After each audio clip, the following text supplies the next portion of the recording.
Sarah est dans sa chambre d'hôtel et elle entend quelqu'un qui frappe à sa porte. Elle regarde par le Judas et elle voit un homme.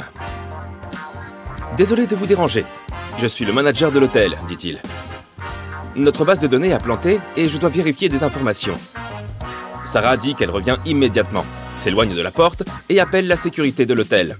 Elle dit qu'un homme veut la cambrioler. Comment a-t-elle compris ?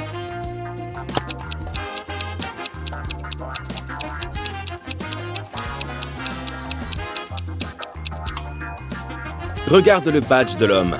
Il y a un nom de femme écrit dessus. Ce n'est pas le vrai manager de l'hôtel. De retour à l'école, Anna remarque que son amie Joanne est très en colère.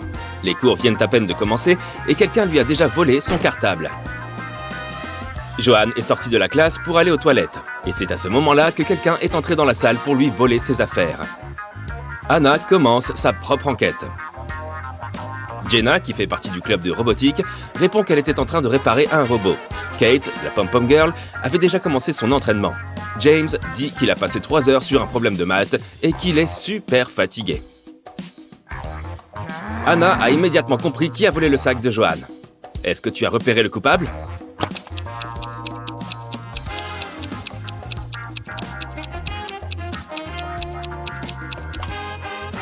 C'est James. Les cours venaient à peine de commencer. Comment aurait-il pu être en classe depuis 3 heures déjà ? Un beau matin, Michel et Christina partent en randonnée. À un moment, ils tombent sur un fleuve qu'ils doivent traverser. Ils doivent passer tous les deux de l'autre côté. Mais le bateau ne peut faire qu'un seul voyage aller-retour et il ne peut embarquer qu'un seul passager à la fois. Ils ont quand même réussi à traverser le fleuve tous les deux. Comment ont-ils fait ?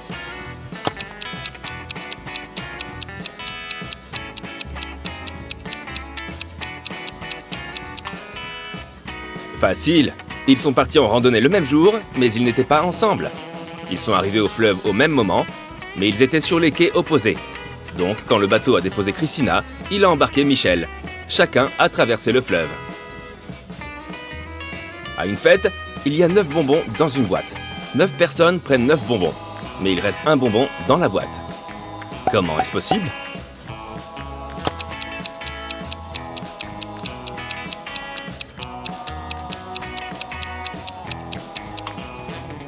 La dernière personne a pris le bonbon qui restait dans la boîte. Quand après-demain devient hier, aujourd'hui sera aussi loin du dimanche que le jour d'aujourd'hui quand avant-hier était demain. On est quel jour ?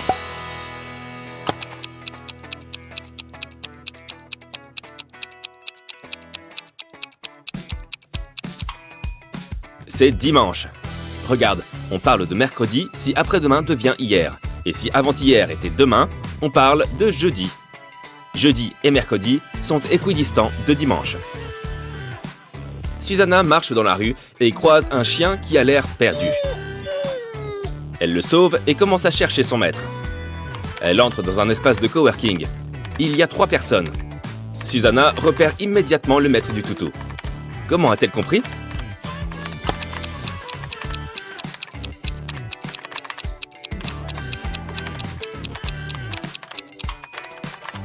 Regarde le monsieur au milieu. Il est assis sur une laisse pour chien. C'est l'anniversaire de Brian. Il organise un jeu pour ses amis. Il place 2 cartes, une jaune et une rouge, dans une boîte. La règle est la suivante. Si quelqu'un choisit la carte rouge, il gagne 7 000 €. Et s'il choisit la carte jaune, il doit payer 700 €. Personne ne sait que Brian a menti et qu'il a placé 2 cartes jaunes dans la boîte au lieu d'une rouge et d'une jaune. L'amie de Brian, Sandra, regarde ses amis qui perdent tous un par un. Mais quand c'est son tour, elle parvient à gagner 7 000 €. Comment est-ce possible ?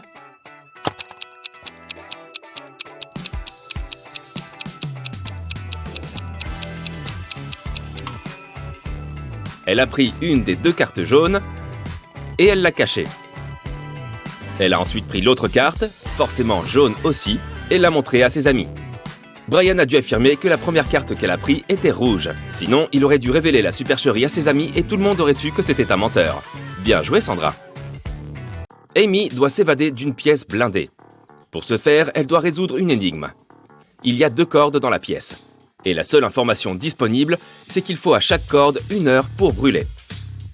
Elle doit réussir à compter 45 minutes à l'aide des cordes. Comment doit-elle s'y prendre?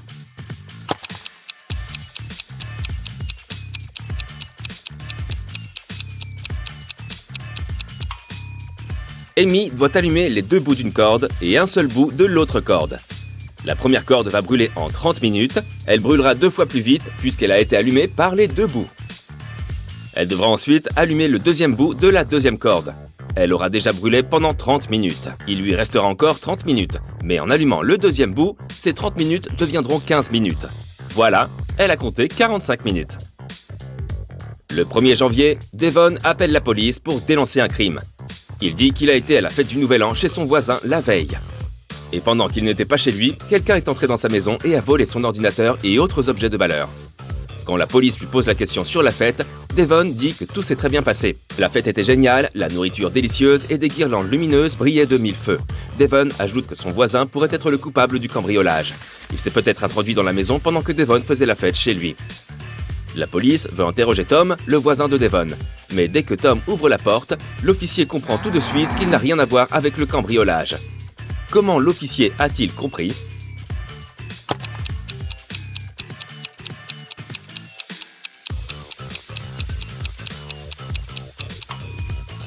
Regarde les guirlandes lumineuses sur l'arbre. Il y a 3 ampoules manquantes.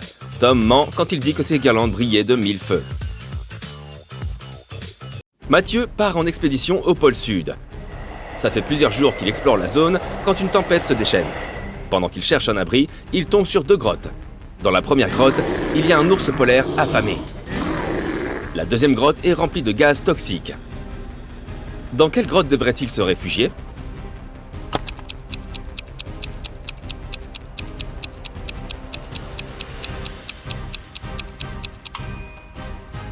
Dans la première grotte, les ours polaires ne vivent pas au pôle Sud.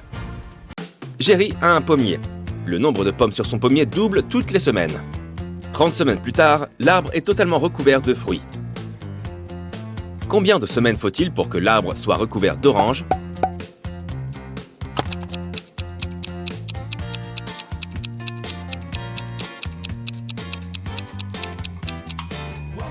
Les oranges ne poussent pas sur les pommiers. Mais si je t'avais posé la question à propos de pommes, la réponse aurait été 29 semaines, puisqu'on sait que le nombre de pommes double chaque semaine. Personne n'a jamais emprunté cette voie. De quelle voie s'agit-il?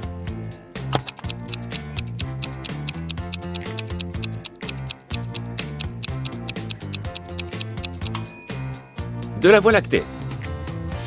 Dave est emprisonné dans le donjon de 45 mètres de haut dans un vieux château. Dans sa cellule, il n'a qu'une paire de ciseaux et une corde de 23 mètres. Malgré tout, le lendemain, quand les gardes viennent contrôler le prisonnier, ils remarquent qu'il a réussi à s'enfuir. Comment a-t-il fait?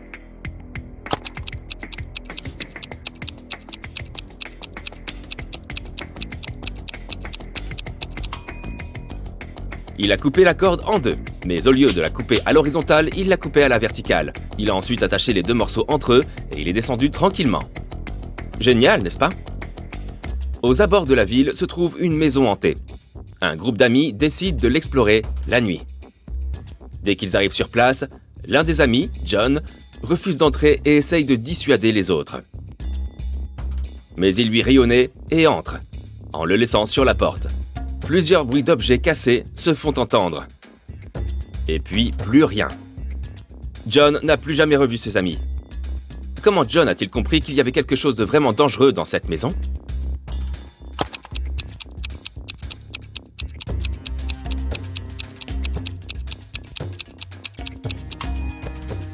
John a été très observateur. Il a remarqué toutes les traces de pas qui allaient vers la maison, mais aucune de ces traces n'allait vers l'extérieur. Rachel est dans son bureau quand l'agent de sécurité l'appelle pour la prévenir qu'il y a un voleur dans l'immeuble qui essaie de s'enfuir. Elle se précipite vers les ascenseurs pour s'enfuir. 2 ascenseurs arrivent au même moment. Dans chaque ascenseur, il y a un homme qui a l'air suspect et pourrait être le voleur. Aide Rachel à choisir quel ascenseur elle doit prendre.